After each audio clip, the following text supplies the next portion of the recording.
Hello, hello, hello. This is Zach Spicer with JTNS. This month we're going to be talking about Digger Derrick's safety. I guess we'll go ahead and dive right in. This program we're going to be covering pretty much like a pre-flight you do with a bucket, but what we're going to be doing is we're going to be talking about Digger solely, right? Getting into this, before you hop in, crank it up, you need to eyeball everything from the safety standpoint as far as your structural members, beams, pedestal, ring gear, bolts, foundation support, bearings, whole 9 yards, right? Make sure you check that manual for your torque specs. Getting into pre-op checklist, of course, once again, we get back in that manufacturer's recommendation, how to fly it, when to fly it. And of course, hopefully, if a problem is found, we're going to be calling it, put a stop to it, right? We're going to end up parking that thing, red tagging it, pulling the keys out. Hopefully, we don't get into that aspect of, just be careful with it, right? Mechanic will be here in a couple of days, just be careful. You want to take care of what you got and don't use it if it's not in useful order, right? Inspecting the boom for damage, cleanliness, electrical wires, any kind of attachment, jib, throttle controls, cracks, welds, same thing like we said a second ago, loose bolts, anything like that. Pins, keepers, hopefully you got your load chart on there at the appropriate spot. Make sure it's legible. Hydraulic pump, tank, lines. You definitely want to make sure you got hydraulic fluid in the tank. That would be very beneficial before you start running it dry, of course. Also, the leveling devices, the outriggers. Make sure your outrigger's good working order. Make sure you use all the outriggers also. Your storage bracket for your auger. Not to mention you got your outrigger pads and your wheel chocks. Now, before you hop in it and drive it on down the road, you want to make sure that everything's operable as far as the engine goes, tires, lugs, whole 9 yards, right? You hate to be heading down the highway there and the tire passes you as you drive down the road. Once again, fluid levels, hooks, latches, wires, any kind of safety devices you got on there, lights, blinkers, whole 9 yards, right? It's just like a pre-trip when it comes to a CDL. Now, what I consider a pre-flight with the digger truck, it'd be like when you pre-flight your bucket up, left, right, down, all that kind of stuff. This right here might be something as simple as when you go load up poles or load up transformers, run it up, swing it down, winches. It'd be a good opportunity to run that second, third stage out so you could actually check everything over, check your hydraulics, lines, fittings, whole 9 yards. If you got anything weird, jerky booms, controls sticking, weird noises, you want to stop right there and go ahead and get those eyeball checked out before you actually load up and get out on the road for the job. Now, I know I'm beating a dead horse here, but we're going to go ahead and get in with it. When it comes to any kind of job we're doing, I guarantee you, every one of you doing a job brief, either on paper, app, something like that. You cover the 5 things always needed, right? The HESWP. I always think of acronyms. HESWP. So hazards, energy source, safety precautions or special precautions, work procedures, and last but not least, PPE. I think they need to amend that. You can go ahead and throw emergency procedures and location in there. That's just my 2 cents. But also, when we're talking about diggers and buckets, make sure you check your proper equipment setup and everything else. Last but not least, make sure you look up overhead before we run into a problem. Outrigger pads, make sure you always use them. If you always use them, you never forget them. Granted, you don't have to use them if you're technically on a firm level surface and all that good stuff, but it's just a good idea to go ahead and put them down every time just for the heck of it, right? Gives you a little bit more support, helps keep through punching through soft materials, all that good stuff. Make sure you set them outriggers down on firm ground. You need all of them down before you start operating that unit. make sure they're holding properly. If you got alarms, beepers, make sure they're sounding off. If you don't have the alarms or beepers set up and operable, make sure you got somebody with eyeballs on it. All right, when those things are going down, have somebody watching those outriggers in motion, right? Because guaranteed, more than likely, whoever's driving that truck, when they hop out of that driver's seat, their personal tools, their hard hats are probably in that first bin behind the driver's seat. They hop out to grab them, and of course, last but not least, that first bin right there is normally set up exactly where the first outrigger is up there. So make sure that if you got one of them go-getter young apprentices out there letting them outriggers down, that he's actually looking left and right down the side of those trucks to make sure you're not standing there as they come down. Make sure your load charts are up there on your pedestal, side of the boom, something like that. Not to mention, make sure they're legible so you can actually read them. If you don't have them up there, they could be found in the manufacturer's book, manufacturer's manual, book, cab of your truck, something like that. You need to pay attention to them. Prevent stuff like this from happening, right? Because more than likely, that didn't happen in a split second. Old boy was probably easing up on it, and them outriggers on the backside were easing up a little higher off the ground. And he got told, go ahead, you got this. And then all it takes is one little hiccup, right? You boom down instead of booming up, you stop too suddenly, and you lay that thing over. And of course, our work sites are always level, flat. We ain't ever got a problem, right? We don't ever have to work on the side of the road or side of a hill. And of course we do, right? Make sure that if you have to, crib them up, cross arms, cross ties, whatever you got to do to make sure you level that piece of machinery up when you put them outriggers down on slope surfaces. If you're sitting up on slope left or right, make sure you put that set outrigger side down first, right? The low side down first. Try to work on the uphill side. Some of the manufacturer's specs will actually say a maximum slope for that. Now, if you can, of course, try to work on the back hill side or the uphill side of it, right? Work off the back of that truck. That's where the power is. If you look at your load charts and your swing radiuses and everything like that, that's where your actual money is back there, because you've got the counterweight of that entire vehicle, truck, chassis, engine, everything right there, counterbalancing what you're doing. So that's the best place you can actually operate, but of course, can't always work off the back end of the truck. Comes to setting poles, I hope that we're using either a chain choker, cable choker, something like that. We're not using a winch line as a choker. You try to get your truck set up over the load before you're lifting. They want you to identify the weight of what you're lifting. My 2 cents is, if you got a rough guesstimation of it, say at 40 class 4 pole weighs about 1,500 pounds. Well, I want to safe side myself and double it. So I want to be able to set up with the angle, with the boom, with the chain choker, whatever I'm using. If that pole is 1,500, I want to be able to pick up 3,000, right? I want to double side. I want to 100% double side myself right here. That's just my 2 cents. It makes a little safety factor right there that helps out. Your tongs, your grabbers, pole claws, whatever y'all call them out there, those are simply to guide and stabilize that pole when you are actually setting it in the ground, or using a pole puller to pull it out of the ground, because we're not using a digger truck, we're using pole pullers. They're to stabilize it, right? Also, guaranteed every one of you's probably done it or seen it. That little J hook that gets left on there, that large swinging, that eye bolt that gets left on there, when you're getting up or down on that pole, it gets caught on them claws up there and you'll end up bending or breaking something. So always keep an eye out for that.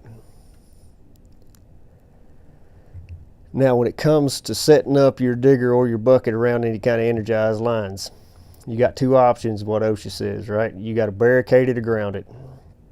You either barricade it to where nobody can physically get on that truck when it's up around that energized power line, or you ground it, right? You pull all that ground wire off that reel. You got three options. You either tie that ground to the main line neutral, you tie it to the pole ground, or equipment ground, whatever you want to call it technically. Last but not least, you tie it to a temporary screw-in ground. So that's your three options, right? We want to try to prevent stuff like this from happening. A Florida Power and Light worker electrocuted right on the job. The sparks also causing an FPL truck to catch on fire. NBC6's Willard Shepard is following the latest developments and joins us live from Southwest Miami-Dade with more. Willard. Well, Juwan, just a terrible tragedy here that unfolded here behind me in Southwest Miami-Dade. A person just walking by with his two dogs, saying how much this has impacted this entire community. A lot of people here actually saw this unfold, as you'll see in the video we're about to play for you. And this entire community is sending out their thoughts and prayers to the family of this worker who was in their neighborhood trying to keep their power on. This was the dramatic scene in Southwest Miami-Dade County. On Wednesday, an FP&L truck billowing smoke, and in the background, workers coming to the aid of the man who was electrocuted here. Miami-Dade police told us that between 10 and 11 a.m., a man who was working on the power lines was electrocuted. One man who lives on this block told us what he saw. I seen the guy on top of the machine doing his job. He fell down, he caught on fire. And he caught on fire, he started shaking, he caught on fire again. And then the workers, the guys that work with him, they ran over there to help him out. Police spokesman Luis Sierra says the worker's truck did touch the power line. A power line did come in contact with this truck, and the truck did catch on fire. But Sierra says beyond that, they don't know exactly why the worker, who was in his 30s, was electrocuted. We do know that electricians are routinely inspecting and checking lines. The circumstances of how this happened, we do not know. The street lights were out, and so was the power for several blocks. I was dying of the heat, and the fan was off, so when I came outside, I realized that there was helicopters flying everywhere, and there was just essentially no power. All the neighbors were outside. Neighbor Julius Hall looked at the scene not far from his home and commented on how the morning that started out just fine, seemingly like any other day, keeping the power going to homes, took such a tragic turn. He went to work to provide for his family, and he's not going home, and that's very sad. So with the power being out, it's a minor inconvenience for what that guy's family is finna go through.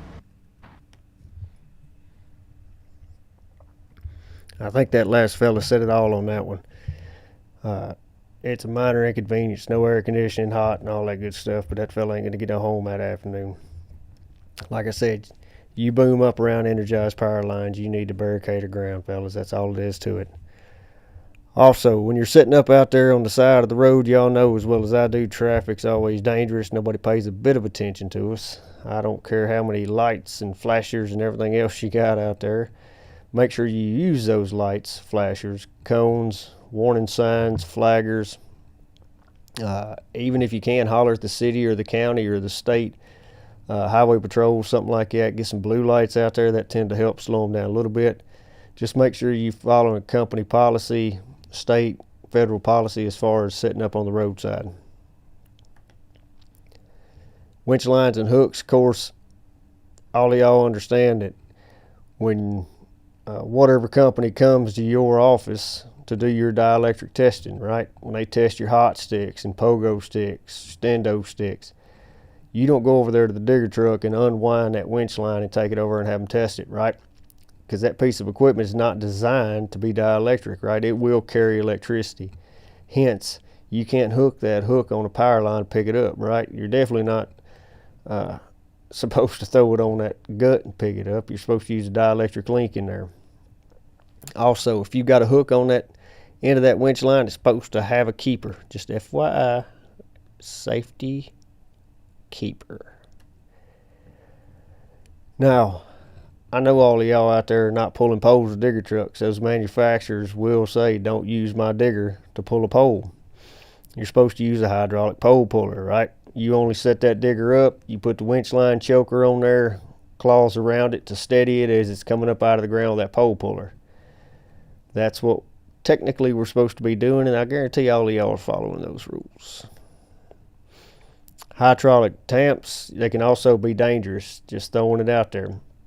That is a metal object in your hands, not to mention that hose that runs from that truck is probably a steel braided hose, right? So if you don't have that truck grounded properly, power line, something falls on that energized line, falls on that digger, and it's not grounded, it will go through that hydraulic hose into that metal hydraulic tamp and possibly through you standing there. All right, look it up. It happened back in North Carolina a couple years back. Speaking of hydraulic tools, you check them for wear and tear. Check those hoses for dry rots, cracks. Use protective sheaths. Wear your PPE, leather gloves when you're using these things. Hopefully you don't have that knee-jerk reaction if it busts and starts spraying, right? And you reach over and grab it. You don't want to do that, simply based off of that is coming out there at thousands of PSI, right? It will physically cut into your body. Not to mention inject that fluid into your body, which is very, very bad. Your system does not like it. Also, another thing to catch on is that fluid is getting pumped, constantly compressed, right? Up into a cylinder, back down to the pump, up into a cylinder, back down to the pump, over and over and over again. And those trucks sit there running for hours on end. That fluid gets hot. I'm talking 200 or 300 degrees, right? So when it comes out of there, if it's spraying your body, it's somebody like throwing a pan of boiling water on you, right? It's going to burn you. Not to mention if it comes out of there in mist, right? It aerosolizes. When it aerosolizes, it gets that perfect little mixture. Any little spark can set it off. So always be careful. If you got a hydraulic hose busted, leak, anything like that, get it repaired, get it fixed. You don't want to create a bigger problem with what can be. Auger release, make sure you have everybody aware of what's going on. You're starting to unfold or unwind that auger coming down. Those things break occasionally, and when they come down, they will take your head off. Make sure that the area is clear. Make sure you inspect those daily. When you're actually using that digger, even though it looks like a drywall screw at the house, it's not meant to screw into the earth, right? Old Archimedes didn't want you to do it with that. He wants you to push down. What I've been told is for every time you try to push down on that boom, you give at least 2 good spins, right? That way it breaks that earth up nice and small, comes out to the top, shake it off. That's a little bit easier on the guys shoveling. That way we're not sitting there with big wads and clumps. And of course, I always call 811, make sure you got it marked before you start digging. Now, before you pack up and leave the job, make sure the boom is down, the grounding system is taken off and stored properly. Tools, materials, everything is on that truck, packed up, nice and neat, trash picked up, wheel chalks up, everything like that, right? You don't want to end up trying to roll out with that boom still up in the air. This right here is a pretty good story. Got told this a little while back. This right here, they had a pole, brand new pole set in the ground. Had just got done setting it, started raining because of the beautiful weather here in Tennessee. That's the way it does. They set in the truck, folded it up, whole 9 yards. Lightning actually hit that brand new pole. From what I understand, ground was attached to the neutral or something like that, or the pole ground. It energized that phase. That phase fell across that digger truck, and it actually welded the boom to the cradle. Had to be a very interesting little afternoon for them fellas. That's all we got for Digger Derrick Safety this month. We appreciate it. Hope you picked up something. You got any questions, thoughts, concerns, anything like that, please give us a holler. Thank you for your time today.